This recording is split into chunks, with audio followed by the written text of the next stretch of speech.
Hi hello అందరికి నమస్తే. నేను మీ సుఖరామ నరసయ్య. ఈరోజు చాలా సంతోషంగా ఉన్నది. ఎందుకు అని అంటే విప్లవం ఎప్పటికైనా విజయవంతం అవుతుంది అనేది ఈరోజు cockroach Janata party the same time ప్రకృతి శాస్త్రవేత్త అయినటువంటి మానవతావాది సోనం వాంగ్చుక్ గారు చేసినటువంటి హంగర్ స్ట్రైక్ వల్ల ఈ దేశంలో అప్రజాస్వామికం పైన, అక్రమాల పైన, అవినీతి పైన, దోపిడి పైన, దొంగల పైన విముక్తి కలిగేటువంటి హంగర్ స్ట్రైక్ చేసి విప్లవానికి మరొకసారి ఊపిరి పోసినటువంటి హంగర్ స్ట్రైక్ ఏదైతే ఉన్నదో, ఢిల్లీ జంతర్ మంతర్ దగ్గర జరిగినటువంటి రక్తపాతం ఏదైతే ఉన్నదో, ఆ రక్తం నుంచి మరొకసారి విప్లవం అనేది ఎప్పటికైనా విజయం సాధిస్తుంది. కాకపోతే యుద్ధం జరుగుతున్నటువంటి సందర్భంలో కొన్ని ప్రాణాలు పోతుండొచ్చు, కొంత నెత్తురు చిందుతుండొచ్చు. ఏదేమైనప్పటికీ కూడా కొంత ఆలస్యమైనప్పటికీ విప్లవం అనేది ఖచ్చితంగా విజయవంతం అవుతుందని చెప్పి ఇవాళ ధర్మేంద్ర ప్రధాన్ చేసినటువంటి రాజీనామే నిదర్శనం. ఇంకొక మాట ఏమని అంటున్నా అంటే, నేను నిన్నటి దాకా ఢిల్లీ జంతర్ మంతర్ దగ్గర అక్కడ ఉన్నటువంటి వాళ్ళు పాకిస్తాన్ వాదులు, లేకపోతే దేశ విద్రోహులు, సంఘ విద్రోహులు, ఒక రకంగా చెప్పాలంటే తీవ్రవాదులు, గంజాయి వాళ్ళు అని, డ్రగ్స్ వాళ్ళు అని చెప్పి మాట్లాడినటువంటి దొంగ యూట్యూబ్ ఛానల్ ఏవైతే ఉన్నాయో వాళ్ళను చెప్పుతో కొట్టినట్టు జరిగింది ఒక్కటిసారిగా. ఎందుకు? ఏ తప్పు చేయనప్పుడు ధర్మేంద్ర ప్రధాన్ రాజీనామా చేయవలసిన అవసరం లేదు. రాజీనామా చేసిండు అంటేనే తప్పు చేసిండని అర్థం. తప్పు చేసిండు కాబట్టికనే దీక్ష జరిగింది కాబట్టికనే ఒక విప్లవం పుట్టుకొచ్చింది కాబట్టి దాన్ని అనిసేందుకు లాఠీ చార్జ్ జరిగింది. బాష్పవాయువులు వదిలిరు, రబ్బర్ బుల్లెట్లు వదిలిరు. అయినప్పటికీ కూడా విప్లవం విజయం సాధించింది. కానీ టైం పడుతుంది, కానీ సాధించింది.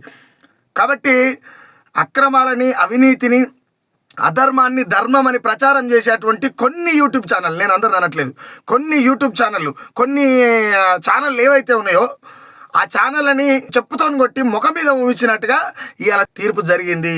విప్లవం అనేది ఎప్పటికైనా విజయవంతం అవుతుంది. విప్లవం అనేది ఏనాటికి ఉన్న, అది ఏ రకంగా వస్తుంది, ఎట్లొస్తుంది అనేది కూడా ఎవడు ఊహించలేడు. అలాంటి విప్లవం విజయవంతం కావడమే ఇక్కడ ధర్మేంద్ర ప్రధాన్ అనేట ఆయన రాజీనామాకు కారణమైంది.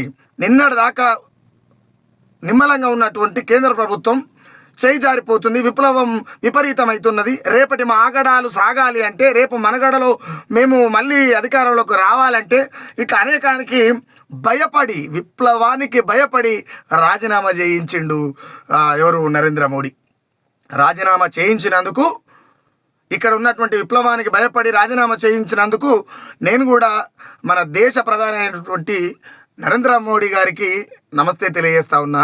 అదేవిధంగా విప్లవానికి సంబంధించినటువంటి అంశాలని కావచ్చు, అక్కడ జరిగినటువంటి హంగర్ స్ట్రైక్ని కావచ్చు, అక్కడ జరిగినటువంటి రక్తపాతాన్ని కావచ్చు, ఓవరాల్గా ప్రపంచానికి చూపించినటువంటి శాటిలైట్ మీడియాస్, సోషల్ మీడియాస్ ఏవైతే ఉన్నాయో వాటికి కూడా నేను ప్రత్యేకంగా శిరస్సు వంచి నమస్కారం చేస్తున్నా. ఆ ధర్నాలు, ఆ దీక్షలు, ఆ హంగర్ స్ట్రైక్లు, అక్కడ జరుగుతున్నటువంటి విప్లవంలో, ఆ పోరాటంలో పాల్గొన్నటువంటి ప్రతి ఒక్కరికి నేను శిరస్సు వంచి నమస్కారం తెలియజేస్తూ, నేను ఢిల్లీ దాకా పోయి అందులో పాల్గొన్నందుకు చాలా సంతోషపడుతున్నా. చాలా అంటే చాలా చాలా చాలా సంతోషపడుతున్నా. కాబట్టి ఇలాంటి పోరాటాలు జరగకపోతే రేపటి మన మనుగడ కనుమరుగవుతుంది. కాబట్టి ఖచ్చితంగా విప్లవాలలో, ఉద్యమాలలో, పోరాటాలలో, యుద్ధాలలో యువత ముందుండాలి. రేపు మన భారతదేశ తలరాత మారిపోయి, పేదరికం నశించి, పెట్టుబడిదారి వ్యవస్థ కూలిపోయి, కార్పొరేట్ వ్యవస్థలు నడవకుండా ప్రభుత్వాల పనితీరు చక్కగా నడిచేటట్టు చేయాలంటే ఈ దేశంలో ఉన్నటువంటి యువత అండ్ విద్యార్థులు మీతోనే సాధ్యమవుతుంది. యువతగా మనం ముందడిగేయాలి. మనం ముందడిగేసినందుకే ఇవాళ సోనం వాంగ్చుక్ గారు చేసినటువంటి hunger strike, cockroach Janata party చేసినటువంటి హంగర్ స్ట్రైకు, అక్కడికి వచ్చినటువంటి సినీ నటులు కావచ్చు, ప్రముఖులు కావచ్చు, రాజకీయ నాయకులు కావచ్చు, ఉద్యమకారులు కావచ్చు, అనేక మంది వచ్చి విప్లవాన్ని విజయవంతం చేయించి ఇక్కడ విజయాన్ని సాధించినందుకు చాలా సంతోషపడుతున్నా. అందరికీ విప్లవాభివందనాలు తెలియజేస్తా ఉన్నా. ఇంక్విలాబ్ జిందాబాద్.